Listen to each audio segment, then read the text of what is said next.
నమస్తే. ఈరోజు వీడియోలో 4 నెలల వయసు గల పిల్లల ఎదుగుదలకు సహాయపడే నవచేతన కార్యక్రమాల గురించి తెలుసుకుందాం. గృహ సందర్శన నంబర్ 10కి ముందు ఈ వీడియో చూడండి.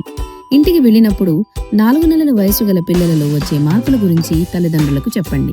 వీడియోలో చూపిన సులభమైన ఆటలను బిడ్డతో కలిసి ఆడి చూపించండి. ఆ ఆటలను రోజూ బిడ్డతో ఆడమని తల్లిదండ్రులను ప్రోత్సహించండి.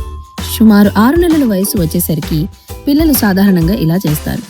తలను నిటారుగా ఉంచుతారు, సహాయంతో కూర్చుంటారు, శబ్దం వచ్చిన దిక్కు వైపు తలను తిప్పుతారు, వస్తువులు పట్టుకోవడానికి ప్రయత్నిస్తారు, జోరుగా నవ్వుతారు, ఆ, ఈ, ఊ లాంటి శబ్దాలు చేస్తారు, అద్దంలో తమను తాము చూసుకున్నప్పుడు నవ్వుతారు. ఈ చిన్న చిన్న పనులను బిడ్డతో ప్రేమగా ప్రతిరోజు చేస్తే పిల్లలు ఈ ఎదుగుదల లక్షణాలను సాధించేందుకు మంచి సహాయం అందుతుంది. నవచేతన ప్రకారం బిడ్డ యొక్క 4వ నెలలో చేయవలసిన పనులు లేదా ఆడవలసిన ఆటలు: శబ్దం వచ్చిన దిక్కువైపు కళ్ళను తిప్పడం, వస్తువులు పట్టుకునే ప్రయత్నం చేయడం, శబ్దాలను అనుకరించడం, బిడ్డతో మాట్లాడడం.